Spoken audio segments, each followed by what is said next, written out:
Hi there, welcome to Kneppy Invest. This is my favourite time of year.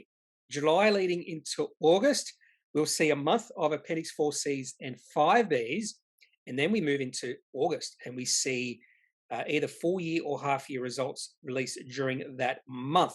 This is my favourite time of the year, without question. I do get excited reading how companies are performing. And historically, one of the first companies to release their Appendix 4C for the quarter has been Xref, and they have not disappointed us for the June quarter with the company releasing their Appendix 4C on the 5th of July. The market did not like it. Share price actually down 19% on the day. I do think the market simply overreacted, and I'll discuss possibly why the market did overreact. And the share price is actually down from 1 year ago, when we started to see a little bit of hype build into this company. Now, Xref is operating cash flow positive. They've been operating cash flow positive for 4 quarters in a row.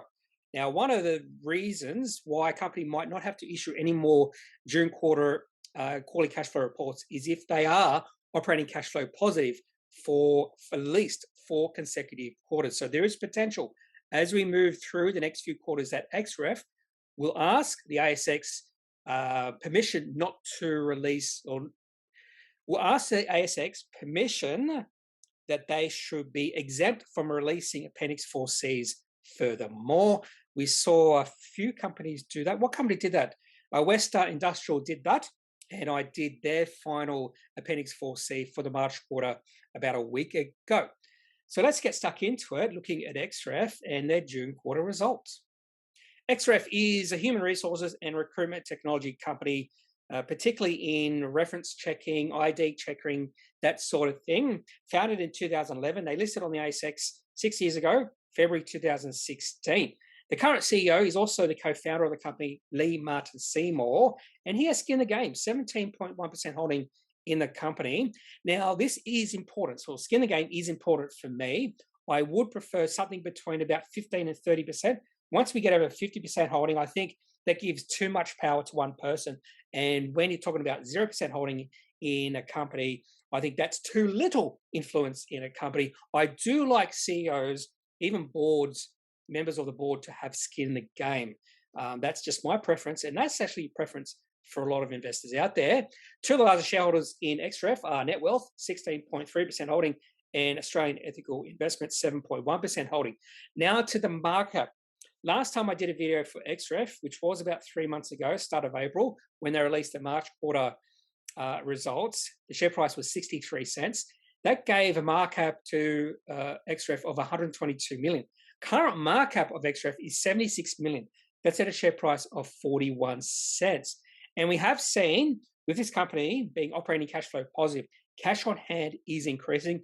They do have a little bit of debt, but they are net cash right now. So the enterprise value of this company is lower than 76 million. It's more like 69 million or something like that. And the ticker code of Xref is, naturally enough, XF1.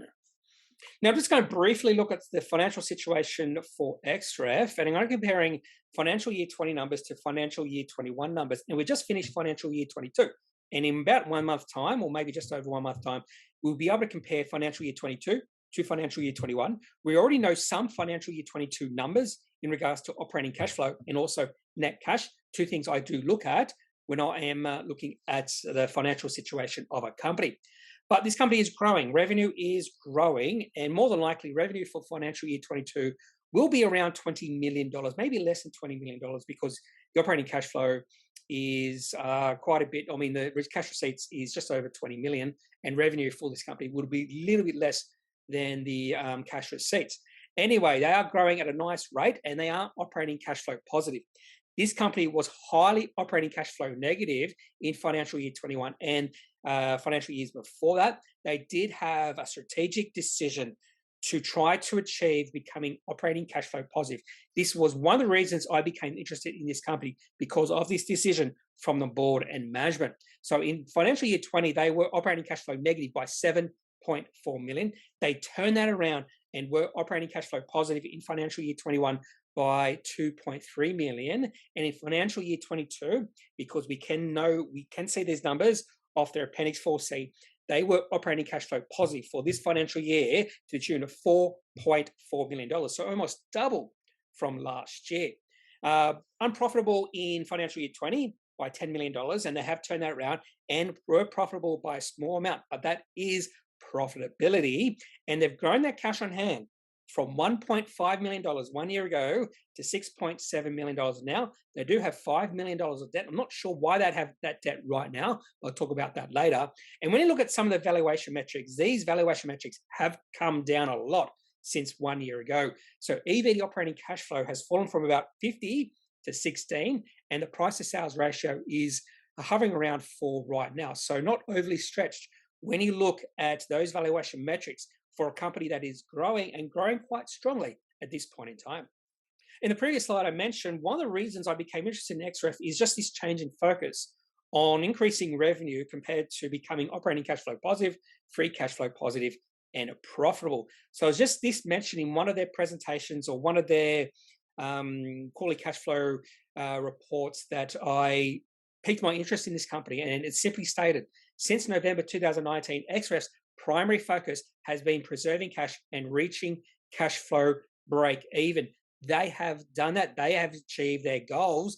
And moving forward, one of their goals should be to improve the operating cash flow, to improve their free cash flow, to improve their profitability, but also maintain increasing their revenue. And if they can do that, this company is looking quite cheap right now. Before we have a look at the most recent June quarter results, I just want to go back 1 year ago to see how this company was performing 1 year ago and just see how they've progressed in the past year. Now, this is a little bit unfair to the company because the June quarter results in financial year 21 were record-breaking numbers for the company, and they actually haven't been beaten since. But there are some reasons behind that. And in fact, if we go to the March quarter financial year 21 to the June quarter, we saw receipts climb from something like 3.5 million to 5.9 million. But I'll show you the cash receipts history, and you'll be able to see that the trend is up. And then this quarter results really stand out from the crowd. And also the next quarter results to the September quarter results also stand out from the crowd. But the overall trend is up. Now, there are reasons why this quarter stands out. But when you look at the numbers, receipts to customers, $5.9 million, and operating cash flow positive by $2.5 million. This is really where the market got interested in this company. In fact, the share price rose about 20% on the back of these results and kept on rising from about 40 or 50 cents all the way to a high of around 80 cents about 6 months later.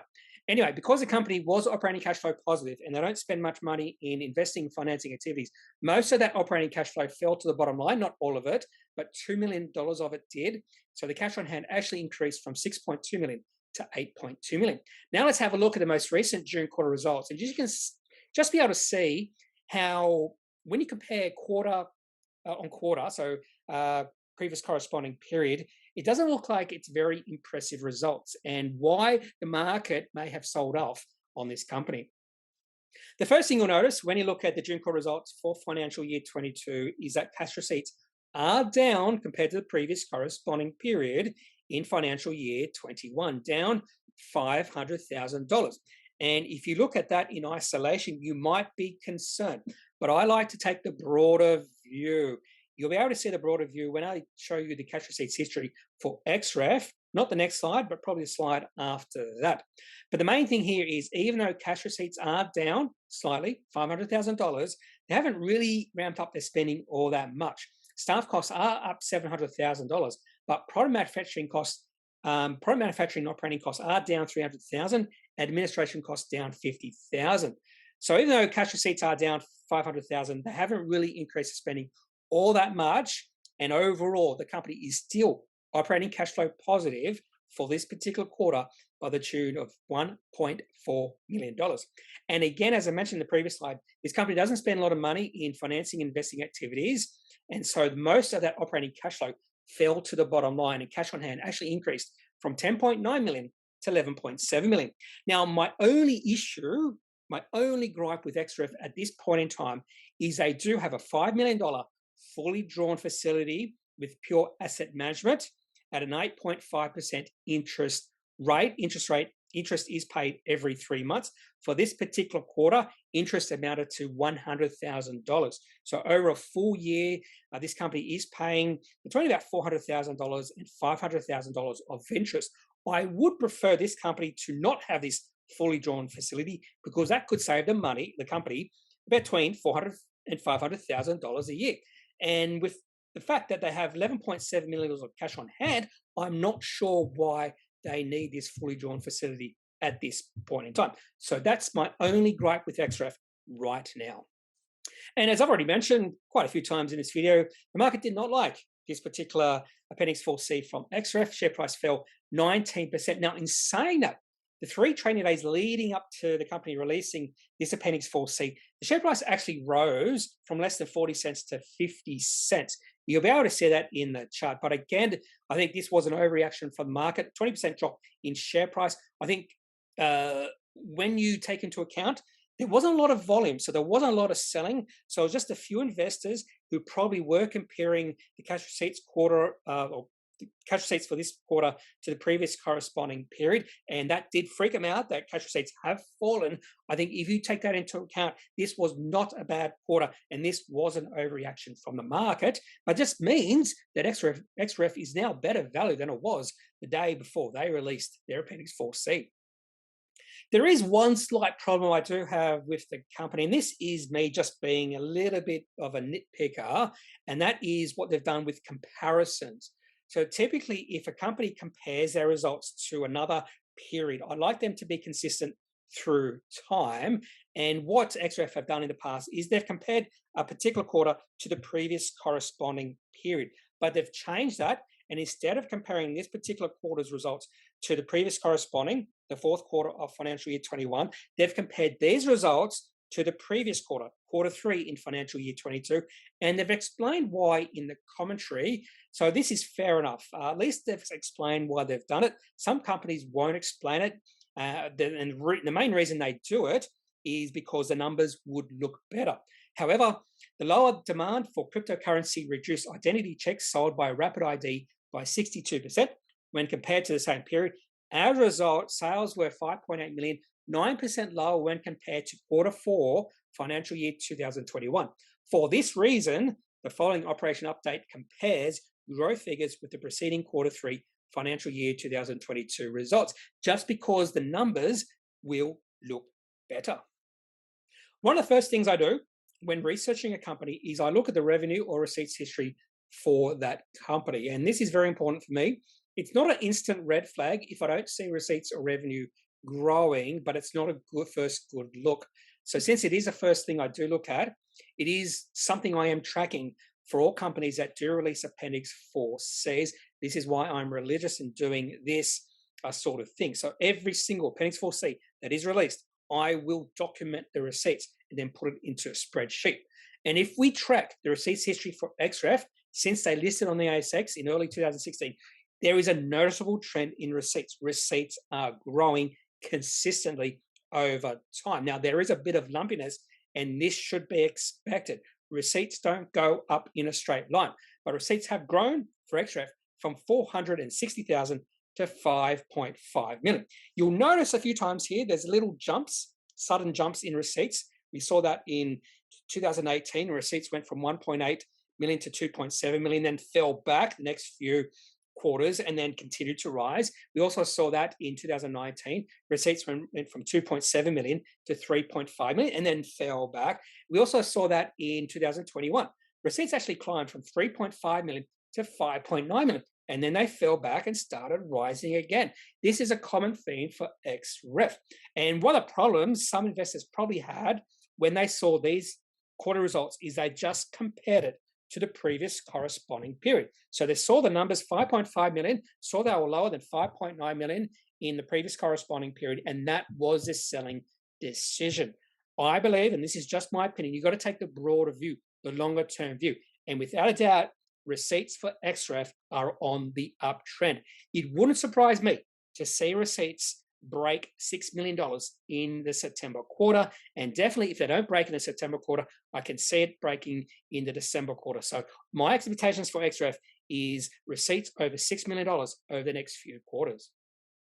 Now onto the chart for Xref, and this goes back to late 2020 when the share price was about 20 cents.